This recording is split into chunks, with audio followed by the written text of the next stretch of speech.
నగరాన్ని ఈ రాష్ట్ర ముఖ్యమంత్రి జగన్మోహన్ రెడ్డి నేనేదో రాష్ట్ర రాజధాని చేసేస్తానని చెప్పి 5 సంవత్సరాలుగా కల్లబొలి మాటలు మాయ మాటలు ప్రజలు కోరుకోకపోయినా అయ్యా నీకు నమస్కారం, ప్రశాంతంగా ఉన్నటువంటి విశాఖ నగరాన్ని నేరస్తులకు ఒక అడ్డాగా మార్చొద్దు. ఇవాళ తమరు ముఖ్యమంత్రి అయిన దగ్గర నుంచి కూడా ఈ ప్రాంతంలో ప్రశాంతత లేకుండా పోయింది అని విశాఖవాసులు ఎప్పటి నుంచో వాళ్ళు చేతులెత్తి నమస్కరిస్తూ ఉన్నారు. ప్రశాంతంగా ఉన్నటువంటి విశాఖని నాశనం చేయొద్దని చెప్పి. కానీ ఈ రోజున ఈ రాష్ట్ర ముఖ్యమంత్రి నేను విశాఖని స్టేట్ క్యాపిటల్గా మారుస్తానని చెప్పి ఈ రోజున ఏం చేశాడండి, ఒక డ్రగ్ క్యాపిటల్గా మార్చాడు. నిజంగా సిగ్గుతో తలదించుకోవాలి మనం. ఒక డ్రగ్ క్యాపిటల్గా మార్చాడు ఇవాళ విశాఖ నగరాన్ని. నిన్ననే మనం చూసాం CBI central bureau of investigation వాళ్ళు నిర్ఘాంతపోయాం. ఏంటి మన విశాఖ నగరంలో విశాఖ పోర్టుగా ఇన్ని వేల కిలోల మత్తు పదార్థాలు వచ్చింది అని చెప్పి నిజంగా ఒక షాక్కి గురయ్యాం మనం నిన్న ఈ వార్త తెలియగానే. 1 కాదు 2 కాదు 25,000 కిలోలు. ఇదిగోండి సిబిఐ ఎఫ్ఐఆర్. 25,000 కిలోలు బ్రెజిల్ నుంచి విశాఖ నగరానికి వచ్చినటువంటి ఒక కంటైనర్ డ్రైడ్ ఈస్ట్ రూపంలో 25 కిలోల్ని బ్రెజిల్ నుంచి ఇక్కడికి దిగుమతి చేసినటువంటి కంపెనీ సంధ్యా ఆక్వా ఎక్స్పోర్ట్స్ ప్రైవేట్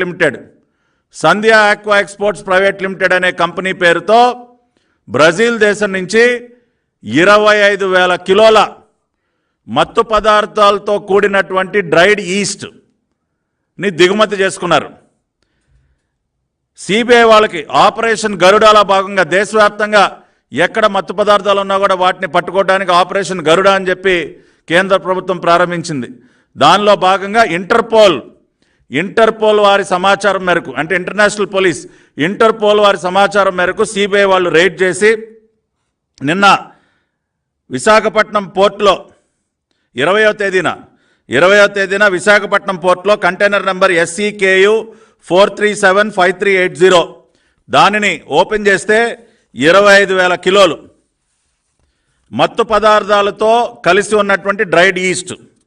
దాన్ని టెస్ట్ చేస్తే ఇదిగోండి టెస్ట్ రిపోర్ట్స్ కూడా ప్రింట్ చేశారు.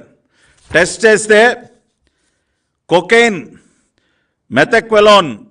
అండ్ మెథెక్వెలోన్ అంటే కొకైన్ కలిసి ఉన్నటువంటి అంటే ఈస్ట్లో ఏదైతే ఉందో కొకైన్ కలిసి ఉందని చెప్పి దాదాపుగా ఎన్ని శాంపుల్స్ అండి వీళ్ళు చూసింది, దాదాపుగా 49 శాంపుల్స్ టెస్ట్ చేస్తే పాజిటివ్ వచ్చాయి. ఆ రిజల్ట్స్ అన్నీ కూడా వాళ్ళు పెట్టడం జరిగింది. అదేవిధంగా హెరాయిన్ కూడా కలిసి ఉన్నట్టు ఓపియం, మార్ఫైన్ అండ్ హెరాయిన్ దానికి సంబంధించి టెస్ట్ చేస్తే అవి ఒక 27 శాంపుల్స్లో పాజిటివ్ వచ్చింది. కొకైన్ ఏమో దాదాపు 49 శాంపుల్స్, హెరాయిన్ ఒక 27 శాంపుల్స్లో. ఇవన్నీ సిబిఐ వాళ్ళ ఎఫ్ఐఆర్లో ఉన్నాయి. సిబిఐ వాళ్ళ ఎఫ్ఐఆర్లు ఇంకొక మాట కూడా అన్నారు. నిన్న ఎప్పుడైతే మాకు ఇంటర్పోల్ సమాచారం వచ్చి ఈ రకంగా భారీ ఎత్తున డ్రగ్స్ బ్రెజిల్ నుంచి దిగుమతి అవుతా ఉన్నాయి, ఈస్ట్ అనే పదార్థంలో కలిపి ఈ డ్రగ్స్ని దిగుమతి చేస్తూ ఉన్నారు అని సమాచారం వచ్చి విశాఖపట్నం పోర్టుకు వచ్చి ఈ కంటైనర్ అంతా కూడా వాళ్ళు తనిఖీ చేసి శాంపుల్స్ అన్నీ కూడా టెస్ట్ చేస్తూ ఉంటే ఆంధ్రప్రదేశ్ చెందినటువంటి కొంతమంది ఉన్నతాధికారులు వచ్చి అడ్డం పడ్డారంట. ఆ విషయాన్ని కూడా వాళ్ళ ఎఫ్ఐఆర్లో వాళ్ళ రిపోర్ట్లో రాశారు చాలా క్లియర్గా. During the process of examination various officers of Andhra Pradesh government gathered at site causing delay in the CBI proceedings. ఏం పనండి, various officers of Andhra Pradesh government. నేను ఇవాళ రాష్ట్ర ముఖ్యమంత్రి జగన్ రెడ్డిని అడుగుతా ఉన్నా, ఏం పనయ్యా ఆంధ్రప్రదేశ్ సీనియర్ ఆఫీసర్స్కి ఏం పని? విశాఖపట్నం పోర్టులో మత్తు పదార్థాలు దిగుమతి అవుతా ఉన్నాయి భారీ ఎత్తున బ్రెజిల్ నుంచని ఇంటర్పోల్ ద్వారా సమాచారం వచ్చి సిబిఐ అధికారులు అక్కడికి వెళ్ళి తనిఖీ చేస్తా ఉంటే ఇవాళ నీ మోచేతి నీళ్లు తాగేటటువంటి అధికారులకు ఏం పనయ్యా? During the process of examination various senior officers of Andhra Pradesh government gather at site causing delay in CBI proceeding. CBI వాళ్ళు తనిఖీల కార్యక్రమానికి ఎందుకు అడ్డం పడ్డారండి? దేనికి అడ్డం పడ్డారు అంటే ములాఖత్తే కదా ఇది. అంటే మీకు ముందే తెలుసు ఒక కంటైనర్లో 25,000 కిలోలు డ్రైడ్ ఈస్ట్ రూపంలో దానిలో మత్తు పదార్థాలు హెరాయిన్ కానీ కొకైన్ కానీ కలిసి ఉన్నటువంటి మత్తు పదార్థాలు కలిపి ఉన్నటువంటి డ్రైడ్ ఈస్ట్ బ్రెజిల్ నుంచి దిగుమతి అవుతుందని మీకు తెలుసు. తెలిసి నిన్న హైరాణ పడిపోయారు. తాడేపల్లి కొంపలో కూర్చున్నటువంటి సైకో జగన్ రెడ్డి, ఆయన దొంగల ముఠ, ఈ డ్రగ్ మాఫియా అంతా హడలిపోయారు. అయ్యయ్యో అయ్యయ్యో, ఇన్ని వేల కిలోలు పట్టేసుకున్నారే, ఏదో ఒక రకంగా అడ్డు తగలాలని చెప్పి ఆంధ్రప్రదేశ్ గవర్నమెంట్ అధికారులను పంపిస్తారా? ఆంధ్రప్రదేశ్ గవర్నమెంట్ అధికారులను పంపించి సిబిఐ వాళ్ళకి అడ్డు తగిలే ప్రయత్నం చేస్తారా? సిబిఐ వాళ్ళు వాళ్ళ రిపోర్ట్లో రాశారు. ఇవాళ ఈ సంధ్య ఆక్వా ఎక్స్పోర్ట్స్ కమిటీ గురించి కూడా మనం మాట్లాడుకోవాలి. ఇవాళ ఏ కంపెనీ పేరు మీద అయితే ఈ డ్రగ్స్ వచ్చాయో, సంధ్య ఆక్వా ఎక్స్పోర్ట్స్ ప్రైవేట్ లిమిటెడ్, ఎవరిది ఈ కంపెనీ? ఈ కంపెనీ యొక్క మేనేజింగ్ డైరెక్టర్ పేరు కోనం వీరభద్రరావు. కోనం వీరభద్రరావు ఎవరి? కోనం వీరభద్రరావు.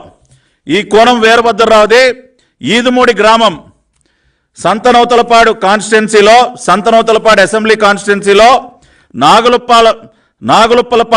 నాగులుప్పలపాడు మండలంలో ఈదుమూడి గ్రామం.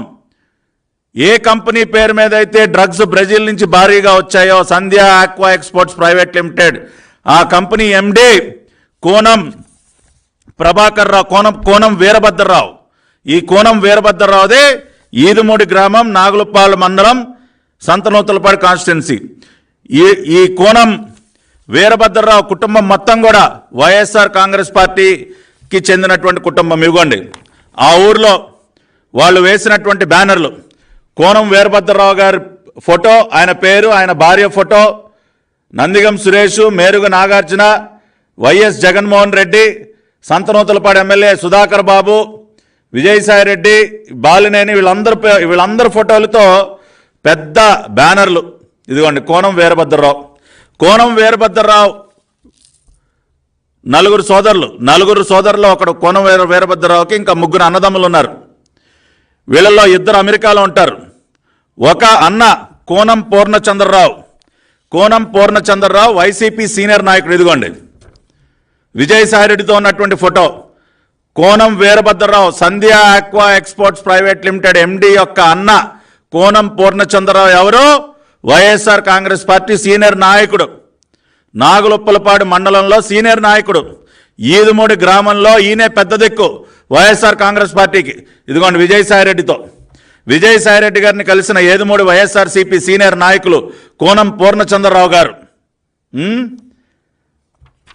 వైఎస్ఆర్ కాంగ్రెస్ పార్టీ జాతీయ ప్రధాన కార్యదర్శి, రాజ్యసభ సభ్యుడు, YSR congress party regional coordinator Shri V Vijayasaireddy గారిని తాడేపల్లిలోని ఆయన స్వగృహంలో శాసనసభ్యులు టీజేఆర్ సుధాకర్ బాబు గారి సమక్షంలో కలుసుకుని గ్రామ మరియు మండల రాజకీయాలు మరియు అభివృద్ధి గురించి చర్చించిన వైఎస్ఆర్ కాంగ్రెస్ పార్టీ సీనియర్ నాయకులు కోనం పూర్ణచంద్రరావు. ఇప్పుడు అర్థమైంది కదండి రాష్ట్ర ప్రజలందరికీ ఎవరిది Sandhya aqua exports private limited company? Konam వీరభద్రరావుది. ఎవరి కోనం వీరభద్రరావు? కోనం పూర్ణచంద్రరావు అనే సీనియర్ వైఎస్ఆర్ కాంగ్రెస్ పార్టీ సోదరుడే కోనం వీరభద్రరావు. ఎక్కడ ఉంటారు వీళ్ళు? సంతనూతలపాడు కాన్స్టిట్యున్సీలో నాగులుప్పలపాడు మండలంలో ఈదుమూడి గ్రామంలో ఉంటుంది కుటుంబం. ఎంతమంది వీళ్ళు? నలుగురు అన్నదమ్ములు, ఇద్దరు అమెరికాలో ఉంటారు, ఇద్దరు ఇక్కడ ఉంటారు. దానిలో ఒకరు Konam Veerabhadrarao Sandhya aqua exports private limited MD, వాళ్ళ అన్న Konam Purnachandrarao senior YSR congress party నాయకుడు, విజయసాయి రెడ్డి గారికి అత్యంత సన్నిహితుడు. ఇప్పుడు అర్థమైంది కదండి లింక్ అర్థమైంది కదా? ఇంత దుర్మార్గంగా డ్రగ్స్ వ్యాపారం చేసుకోండి. ఇగోండి ఫోటోలు వాళ్ళ ఊళ్ళో వైఎస్ఆర్ కాంగ్రెస్ పార్టీ కార్యక్రమాలు నిర్వహిస్తూ. అదేవిధంగా ఈ కోనం పూర్ణచంద్రరావు గారికి వైఎస్ఆర్ కాంగ్రెస్ పార్టీ ఇంకొక పదవి కూడా ఇచ్చిందండోయ్. ఈయన గారు పిఎస్సిఎస్ చైర్మన్ అంట. అక్కడ ఈయన గారికి ఒక పదవి, పిఎస్సిఎస్ చైర్మన్ పదవి కూడా కట్టబెట్టారు ఆ ఈదుమూడి గ్రామం నాగులుప్పలపాడు మండలంలో. ఈ వాస్తవాల్ని కాదనగలరా అడుగుతా ఉన్నా. ఇవాళ పొద్దున్నుంచి తెగ మరుగుతా ఉన్నారు ఈ పేటీఎం కుక్కలో. 25,000 కిలోలు, కొన్ని వేల కోట్ల రూపాయలు విలువైంది, 1,00,000 కోట్లు కూడా దాటిపోవచ్చు అంటా ఉన్నారు దాని విలువ. అంత భారీ స్థాయిలో వీళ్ళు సొమ్ము చేసుకుందాం అనుకున్న డ్రగ్స్ దొరికిపోయేసరికి ఫ్రస్ట్రేషన్తో ఎగిరెగిరి పడుతూ ఉన్నారు, పిచ్చి కోతలని కోస్తూ ఉన్నారు. ఇవాళ ఏటు విజయసాయిరెడ్డిని అడ్డం పెట్టుకుని, విజయసాయిరెడ్డికి అత్యంత సన్నిహితులైనటువంటి కోనం వీరభద్రరావు, అతని సోదరుడు కోనం పూర్ణచంద్రరావు సంధ్య ఆక్వా ఎక్స్పోర్ట్స్ ప్రైవేట్ లిమిటెడ్ పేరుతో బ్రెజిల్ నుంచి దిగుమతి చేశారు. ఇవాళ బ్రెజిల్ దేశం అంటే విజయసాయిరెడ్డి గారికి చాలా ఇష్టం అండి, చాలా ఇష్టం బ్రెజిల్ దేశం అంటే. ఈయన 2 సంవత్సరాల క్రితం బ్రెజిల్ దేశానికి అధ్యక్షుడిగా లూలా డిసిల్వా గారు ఆయన ఎన్నికైతే చాలామందికి అసలు ఆ బ్రెజిల్ దేశం అధ్యక్షుడు లూలా డిసిల్వా పేరు కూడా మీరు వినుండరు. మనం ఎందుకు పట్టించుకుంటామండి? అదొక south American country, Latin American country Brazil. ఏదో బ్రెజిల్ అంటే ఓ ఫుట్బాల్ బాగా ఆడతారన్న విషయం కొంతమంది తెలుసు. అంతేగాని ఆ బ్రెజిల్ దేశం కరెక్ట్గా ఎక్కడుంది, దాని ప్రెసిడెంట్ ఎవరు, ఈ లూలా డిసిల్వా ఎవరు ఎవరికి తెలియదు కదా. కానీ మన విజయసాయి రెడ్డి గారు ట్వీట్ పెట్టారండి అక్టోబర్ 2022లో, congratulations to Lula da Silva on being elected as the new president of Brazil, hoping that the new government will strengthen democracy in the country. ఏమైనా విజయసాయి రెడ్డి నీకేంటే అంత ఇంట్రెస్ట్ బ్రెజిల్ మీద? ఆ రోజున ఎవరికి అర్థం కాల 2 సంవత్సరాల క్రితం ఈడేంట్రా బ్రెజిల్ అధ్యక్షుడికి కంగ్రాచులేషన్స్ పెట్టాడు, ఎవడి లూలా డిసిల్వా, విజయసాయి రెడ్డికి లూలా డిసిల్వాకి ఏంటి అసలు, ఈయన గారు ప్రత్యేకంగా ట్వీట్ పెట్టడం ఏంటని అందరికి అర్థం కాల. కానీ నిన్న అర్థమైంది. ఓరిని దుంపదగా బ్రెజిల్తో ఇదాని లింక్ అని చెప్పి నిన్న అర్థమైంది. మరి ఇంత భారీ ఎత్తున అక్కడి నుంచి డ్రగ్స్ వ్యాపారం చేయాలి కదా మనం, బ్రెజిల్ నుంచి కంటైనర్లు డ్రగ్స్ తెప్పించుకోవాలి కదా. కాబట్టి మనం బ్రెజిల్ దేశాధ్యక్షుడికి శుభాకాంక్షలు తెలియజేస్తాం, ఇంకా ఏదైనా చేస్తాం. ఇదిగోండి విజయసాయి రెడ్డి పెట్టినటువంటి ట్వీట్ ఎవడన్నా పెడతాడండి? ఏం సంబంధం అండి? ఇప్పుడు భారతదేశంలో ఉన్నటువంటి ఒక ఎంపీ, ఒక రీజనల్ ఒక ప్రాంతీయ పార్టీకి చెందినటువంటి ఒక ఎంపీకి బ్రెజిల్ దేశాధ్యక్షుడికి గ్రీటింగ్స్ పెట్టాల్సిన అవసరం ఏంటండి? అది దీనికోసం అనమాట. అంటే స్కెచ్ ఎప్పటి నుంచి చేశారో చూడండి, ఎప్పటి నుంచి స్కెచ్ నలుగుతోందో ఒక్కసారి ఆలోచించండి. గతంలో ఒకసారి విజయసాయి రెడ్డి గారి ఫోన్ పోగొట్టుకున్నప్పుడు, అప్పుడే మా పార్టీ జాతీయ ప్రధాన కార్యదర్శి నారా లోకేష్ గారు ఆ రోజునే మీడియాతో మాట్లాడుతూ, ఏముందా నీ ఫోన్లో ఏమన్నా బ్రెజిల్ దేశంతో ఉన్నటువంటి నీ ఆర్థిక వ్యవహారాలు ఏమన్నా దాగి ఉన్నాయని చెప్పి మా జాతీయ ప్రధాన కార్యదర్శి నారా లోకేష్ గారు ఆయన 2 సంవత్సరాల క్రితం ఆయన ఫోన్ పోగొట్టుకున్నప్పుడు అప్పుడే ఆయన మాట అంటం కూడా జరిగింది లోకేష్ గారు. అంటే దాన్ని బట్టి అంటే వీళ్ళు ఎంత గొప్పగా, ఇదిగోండి ఆ వీడియో కూడా ఒకసారి. అంటే వైజాగ్లో ఉన్న రాసలీలలు బయటపడతాయో, లేదంటే బ్రెజిల్లో ఆయన కుటుంబ సభ్యులు చేస్తున్న అవినీతులు బయటపడతాయో, లేదంటే ఢిల్లీ విన్నారు కదండి లోకేష్ గారు ఎప్పుడోనే. అంటే మాకు అనుమానాలు ఉన్నాయి, వీళ్ళు అసలు బ్రెజిల్తో ఏంటి ఇంత ప్రేమ, ఈయన గారు బ్రెజిల్ గురించి ఎందుకు మాట్లాడుతూ ఉన్నాడు, బ్రెజిల్ దేశంలో ఉన్నటువంటి వాళ్ళతో ఏంటి వీళ్ళకి ఆర్థిక సంబంధాలని మాకు గతంలోనే అనుమానాలు ఉన్నాయి. ఆ అనుమానాలు ఆ రోజునే వ్యక్తపరిచారు మా పార్టీ జాతీయ ప్రధాన కార్యదర్శి నారా లోకేష్ గారు. అప్పుడేదో ఒక ఫోన్ పోయిందని చెప్పి డ్రామా ఆడాడు కదా ఏటు విజయసాయి ఆ సందర్భంలో. కాబట్టి ఇవాళ బ్రెజిల్ దేశపు మూలాలు, దేనికి బ్రెజిల్ అంటే అంత ప్రేమ, దేనికి ఈ రకంగా బ్రెజిల్ మీద ప్రేమ ఒలకపోస్తూ ఉన్నారు అన్నదానికి నిన్న దొరికింది సమాధానం. అంటే ఎంత దుర్మార్గంగా ఒక్కసారి ఆలోచించండి. నిన్న మొన్నటి వరకేమో గంజాయి, శీలావతి గంజాయికి రాష్ట్రం ఫేమస్. మొన్నెప్పుడో ముంద్రా పోర్ట్లో 9,000 కోట్ల రూపాయల హెరాయిన్ పట్టువేత గుజరాత్లో ముంద్రా పోర్ట్లో సీజ్ చేసిన డిఆర్ఐ, విజయవాడలో ఆషీ ట్రేడింగ్ పేరుతో దిగుమతి. ముఖ్యమంత్రి అధికార నివాసం తాడేపల్లి కొంపకి అతి దగ్గరలో ఉన్నటువంటి విజయవాడలో ఆషీ ట్రేడింగ్ కంపెనీ పేరుతో 9,000 కోట్ల రూపాయలు విలువైనటువంటి హెరాయిన్ 2021 సెప్టెంబర్లో ముంద్రా పోర్ట్లో దిగుమతి అయింది. గుర్తుంది కదండి మీకు? ఆ రోజునే అందరూ కూడా ఆశ్చర్యపోయాం, ముంద్రా పోర్ట్లో హెరాయిన్ ఏంటి, విజయవాడలో ఉన్నటువంటి ఆషీ ట్రేడింగ్ కంపెనీ పేరుతో అది దిగుమతి అవటం ఏంటని చెప్పి. ఇవాళ మళ్ళీ Sandhya aqua exports, Konam Veerabhadrarao, YCP నాయకుడైనటువంటి కోనం పూర్ణచంద్రరావు సోదరుడికి చెందినటువంటి కంపెనీ పేరుతో మళ్ళీ 25,000 కిలోల మత్తు పదార్థాలతో కూడినటువంటి ఈస్ట్ని బ్రెజిల్ నుంచి కూడా దిగుమతి చేశారు. ఎన్నికల తరుణంలో రాష్ట్రానికి భారీగా డ్రగ్స్ అంటే సొమ్ము చేసుకుని రేపు ఎన్నికల్లో ఎలాగో గెలిచే సీన్ లేదు మీకు. ఈ రకంగా డ్రగ్స్ వ్యాపారం చేసి ఆ సొమ్ములతో రేపు ఎన్నికల్లో డబ్బులు వరద పారించాలనుకుంటా ఉన్నారా జగన్ రెడ్డి? గంజాయిలో ఏపీ టాప్, ఎక్కువ మంది ఎక్కువ సరుకు దొరికింది మన రాష్ట్రంలోనే. ఒక్క 2021లోనే 2 లక్షల కిలోల స్వాధీనం. ఇవే వార్తలు, ఇవే మనం గర్వంగా కాలు రెగరేసుకుని చెప్పుకోవాల్సినటువంటి వార్తలు ఇవే సార్. అదేవిధంగా డిఆర్ఐ నివేదికను కూడా ఆ రోజున డ్రగ్స్ స్మగ్లింగ్లో ఏపీ నంబర్ 1, ఆంధ్రప్రదేశ్లోని అత్యధికంగా 18,267 కిలోల నార్కాటిక్ స్వాధీనం. డిఆర్ఐ నివేదికను విడుదల చేసిన కేంద్ర మంత్రి నిర్మలా సీతారామన్ డిసెంబర్ 6, 2022. డ్రగ్స్ స్మగ్లింగ్లో ఏపీ నంబర్ 1 అంట. ఇదా ఆంధ్రప్రదేశ్ని ఈ రకంగా నాశనం చేస్తావా? మన బిడ్డల జీవితాలతో ఆడుకుంటావా నువ్వు? అందుకదు నిన్ను సైకో జగన్ అని పిలిచేది. ఇవాళ ఒక రాష్ట్రానికి శనిలాగా బట్టే మత్తు డ్రగ్స్ స్మగ్లింగ్లో ఏపీ నంబర్ 1. ఇంతకంటే దారుణమైనటువంటి విషయం ఇంకోటి ఉంటుందా? గంజాయికి కేర్ ఆఫ్ అడ్రస్గా మార్చి హెరాయిన్కి, కొకైన్కి, గతంలో దేనిలో నెంబర్ 1 ఆంధ్రప్రదేశ్. పెట్టుబడులు సాధించడంలో నెంబర్ 1, గుడ్ గవర్నెన్స్లో నెంబర్ 1, అన్ని రకాలుగా ప్రజలకు సంబంధించి అభివృద్ధి కార్యక్రమాల్లో నెంబర్ 1, సంక్షేమంలో నెంబర్ 1. చంద్రబాబు నాయుడు గారు ప్రపంచ పటంలో ఆంధ్రప్రదేశ్ని ద మోస్ట్ ఫేవరబుల్ డెస్టినేషన్గా కూర్చోబెడితే ఇవాళ డ్రగ్స్లో, మత్తు పదార్థాల స్మగ్లింగ్లో ఆంధ్రప్రదేశ్ నెంబర్ 1గా కూర్చోబెడతావా? వైజాగ్ నేను వెళ్ళిపోవాలి, రేపు వెళ్ళిపోతా, ఎల్లుండి వెళ్ళిపోతా. దేనికా నువ్వు వైజాగ్ వెళ్ళే? దీనికా? రిషికొండకి గుండు కొట్టించి ప్యాలెస్ దేనికి కట్టారు? ఇదిగో ఇప్పుడు అర్థమైంది. రాష్ట్ర ప్రజలందరూ అర్థం చేసుకోండి. రిషికొండకి గుండు కొట్టించి ఈ జగన్ రెడ్డి ప్యాలెస్ దేనికి కట్టించాడంటే అక్కడి నుంచి బాగా కనపడతాయి కదా.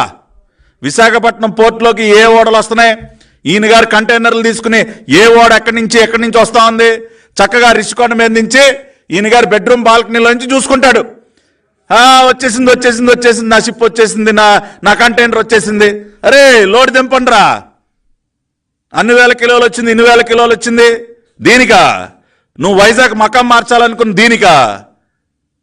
ఇప్పుడు అర్థమవుతుందండి మీకు దేనికి ఈ సైకోగాడు వైజాగ్ వెళ్ళాలనుకుంటా ఉన్నాడో? ఇదిగో ఈ రకంగా రాష్ట్రంలో ఉన్నటువంటి పోర్టులన్నీ కబ్జా చేశాడు. గంగవరం పోర్టు కబ్జా, కృష్ణపట్నం పోర్టు కబ్జా, అన్ని పోర్టులు మరే. కాకినాడ పోర్టు కబ్జా. ఎందుకా నీకు ఇన్ని పోర్టులు? నీ అరబిందోకి, నీ బినామీ కంపెనీలకి అన్నిటికీ ఎందుకు ఆ పోర్టులు అంటే ఇదిగో దీనికోసం. ఈ రకమైనటువంటి దిక్కుమాలని వ్యాపారాలు చేయడం కోసం రాష్ట్రంలో ఉన్నటువంటి పోర్టులన్నీ కబ్జా చేస్తావా? పోర్టులన్నీ తెగనమ్ముతావా? అర్థం చేసుకోండి ఒక్కసారి. ఎంత క్రూరమైనటువంటి వ్యక్తో ఇవాళ రాష్ట్రాన్ని ఏ రకంగా సర్వనాశనం చేశాడో జగన్ రెడ్డి. రాష్ట్రంలో ఉన్నటువంటి పోర్టులన్నీ కబ్జా చేసి ఈ రకంగా మత్తు పదార్థాల బిజినెస్ చేయడం కోసమా? డ్రగ్స్ స్మగ్లింగ్లో ఏపీ నంబర్ 1. వెళ్తాడంట వైజాగ్. సెంట్రల్ జైల్లో కూర్చోబెడతాం జగన్ రెడ్డి. రాష్ట్రాన్ని రకంగా నాశనం చేసి వైజాగ్ వెళ్ళిపోతా, ప్యాలెస్ కట్టేసుకున్న 500 కోట్లు తగలేసి. ఇదిగో ఈ మత్తు పదార్థాల వ్యాపారాన్ని వైజాగ్ని ఒక డ్రగ్స్ క్యాపిటల్గా మార్చడానికి ఇవాళ విశాఖ నగర వాసులు, ఉత్తరాంధ్ర ప్రజలు ఆలోచించండి. చంద్రబాబు నాయుడు గారు ఉత్తరాంధ్రని తన గుండెల్లో పెట్టుకున్నారు, విశాఖపట్నాన్ని తన గుండెల్లో పెట్టుకున్నారు. ఆ ప్రాంతాన్ని అంతా కూడా పరిశ్రమలు, కంపెనీలు తీసుకొచ్చి అభివృద్ధి చేసి అక్కడ మన బిడ్డలకు ఉపాధి కల్పించాలనుకుంటే ఈ దుర్మార్గుడు, ఈ సైకో మత్తు పదార్థాలు ఒక డ్రగ్స్ క్యాపిటల్గా మార్చి విశాఖపట్నాన్ని అక్కడ మన బిడ్డల జీవితాలతో ఆటలాడుకోవడానికి, మత్తు పదార్థాలకు బానిసలు చేయడానికి, ఉద్యోగాలు ఇప్పించడం చేత కాదు, గంజాయికి డ్రగ్స్కి బానిసలను చేస్తాడా? మన బిడ్డల్ని చూస్తూ ఊరుకునే ప్రసక్తే లేదు. ఇదిగోండి క్లియర్గా ఇవాళ ఆధారాలని బయట పెడతా ఉన్నాం. Sandhya aqua exports private limited YCP నాయకుడు పూర్ణచంద్రరావు, కోనం పూర్ణచంద్రరావు సోదరుడైనటువంటి కోనం వీరభద్రరావుకు చెందినటువంటి కంపెనీ. స్పష్టమైనటువంటి ఆధారాలు బయట పెడతా ఉన్నాం. ఇంకా ఏంటా బుకాయిస్తారు మీరు? అడ్డంగా దొరికిపోయారు. ఇవాళ మీ కంపెనీ కాబట్టే నిన్న పోర్టుకి ఆంధ్రప్రదేశ్ సీనియర్ ఆఫీసర్స్ వెళ్ళిపోతారు అడ్డం పట్టడానికి. మీ కంపెనీ కాకపోతే మీకు దేనిగా ఆంధ్రప్రదేశ్ ఆఫీసర్స్కి ఏం పని విశాఖపట్నం పోర్టులో? ఇవాళ మీ కంపెనీ కాబట్టి, మీ బినామీ కంపెనీ కాబట్టి ఇవాళ ఆగ మేఘాల మీద ఆఫీసర్స్ని పంపించి వాళ్ళకి అడ్డం పడతారా? అది రిపోర్ట్లో రాశారు. సిబిఐ వాళ్ళు దేనికి రాస్తారు? వాళ్ళ రిపోర్ట్లో ఆంధ్రప్రదేశ్ ఆఫీసర్స్ మాకు అడ్డం పట్టారని దేనికి రాశారు? దేనికా? ఏమయ్యా విజయసాయి రెడ్డి దేనికి పెట్టావా ట్వీట్? ఏం పని నీకు బ్రెజిల్తో? బ్రెజిల్ దేశ అధ్యక్షుడికి నువ్వు కంగ్రాచులేషన్ చెప్పాలా? ఇగో ఇటువంటి చెత్త పనులు చేయటానుగా, ఇటువంటి దొంగ వ్యాపారాలు చేయటానుగా నువ్వు ట్వీట్లు పెట్టేది. ఇవాళ తెలుగుదేశం పార్టీ పక్షాన మేము ఆధారాలతో సహా ప్రూవ్ చేశాం. ఇవాళ జగన్మోహన్ రెడ్డి ఏ రకంగా రాష్ట్రాన్ని మత్తు పదార్థాలకు ఒక అడ్డాగా మార్చాడు, మరీ ముఖ్యంగా విశాఖపట్నాన్ని స్టేట్ క్యాపిటల్ కాదు ఒక డ్రగ్ క్యాపిటల్గా ఏ రకంగా మార్చే ప్రయత్నం చేస్తా ఉన్నాడు. ఇవాళ అన్ని ఆధారాలతో సహా రాష్ట్ర ప్రజల ముందు ఉంచుతూ ఉన్నాం. దీనికి ఏం జవాబు చెప్తావు జగన్ రెడ్డి? ఏం జవాబు చెప్తావు నువ్వు? అందుకనే నిన్ను నీ పార్టీని విసిరి బంగాళాఖాతంలో విసిరాలని చెప్పి ప్రజలు డిసైడ్ అయ్యారు. ఖచ్చితంగా విసిరేస్తారు, భూస్థాపితం చేస్తారు. గతంలో ఎన్ని సంఘటనలు, నీ పార్టీ నాయకులు వాళ్ళ బిడ్డలు ఈ పదార్థాలతో వ్యాపారాలు చేయటం. నీ జగ్గపేట ఎమ్మెల్యే ఎవడి లేదో ఆ రోజున నీ జగ్గపేట ఎమ్మెల్యే కొడుకు దొరకలేదా మత్తు పదార్థాలతో? గతంలో కూడా డ్రగ్స్ పైన గట్టిగా పోరాటం చేసినటువంటి పార్టీ తెలుగుదేశం పార్టీ. చూస్తూ ఊరికిన ప్రసక్తే లేదు. మన రాష్ట్రం, మన బిడ్డల భవిష్యత్తు ఈ రకంగా నాశనం అయిపోతా ఉంటే చంద్రబాబు నాయుడు గారు, నారా లోకేష్ గారు చూస్తూ కూర్చునే ప్రసక్తే లేదు. దీనిపైన పెద్ద ఎత్తున ఉద్యమం చేస్తాం. కేంద్ర ప్రభుత్వం కూడా ఖచ్చితంగా దీనిపైన కఠినమైనటువంటి చర్యలు తీసుకుంటుందన్న నమ్మకం మాకుంది. దేశంలో పూర్తిగా డ్రగ్స్ని నిర్మూలించాలన్న పట్టుదలతో ఈ దేశ ప్రధాని నరేంద్ర మోడీ గారు కూడా ఉన్నారు. ఆపరేషన్ గరుడ పేరుతో ఆయన ఎక్కడికక్కడ ఈ డ్రగ్స్ అన్నింటినీ కూడా కట్టడి చేస్తా ఉన్నారు. దానిలో భాగంగానే నిన్న 25,000 కిలోలు, I think it is the biggest Caesar of drugs in the history of the country. 25,000 kilos from Brazil in the name of a Binami company of Jagan Mohan Reddy. ఈ వాస్తవాలన్నీ దయచేసి ప్రజలు అర్థం చేసుకోండి. అడ్డంగా దొరికిపోయిన తర్వాత ఈ పేటీఎం కుక్కలు చేసినటువంటి దుష్ప్రచారాన్ని దయచేసి మీరు నమ్మొద్దండి. ఇవాళ అన్ని వాస్తవాలు మీ ముందుంచాం. ఈ వాస్తవాలని దయచేసి అర్థం చేసుకుని ఈ రాష్ట్ర ముఖ్యమంత్రి జగన్ రెడ్డికి ఏ రకంగా బుద్ధి చెప్తారో ఇంకెక్కువ కాలం లేదు. కౌంట్ డౌన్ మొదలైంది. మే 13వ తేదీ మన బిడ్డల భవిష్యత్తుని, మన బిడ్డల్ని మత్తు పదార్థాలకి బానిసలు చేసి వేల కోట్లు దిగమింగుతున్నటువంటి ఈ సైకో జగన్ రెడ్డిని ఖచ్చితంగా మే 13వ తేదీన భారత రాజ్యాంగం మేము కల్పించినటువంటి ఆయుధమైనటువంటి ఓటుతో గట్టిగా బుద్ధి చెప్పండి. ఇటువంటి వ్యక్తి ప్రజాస్వామ్యంలో పనికిరాడు, రాష్ట్ర రాజకీయ ముఖ చిత్రంలో ఉండడానికి అనర్హుడు. ఈ వ్యక్తి ఉండాల్సింది సెంట్రల్ జైల్లో. అన్ని రకాలుగా ఇటువంటి మాఫియాలన్నింటినీ కూడా అరికట్టాల్సినటువంటి అవసరం. ఎన్ని రకాల మాఫియాలండి? Sand mafia, liquor mafia, red sandalwood mafia, drug mafia,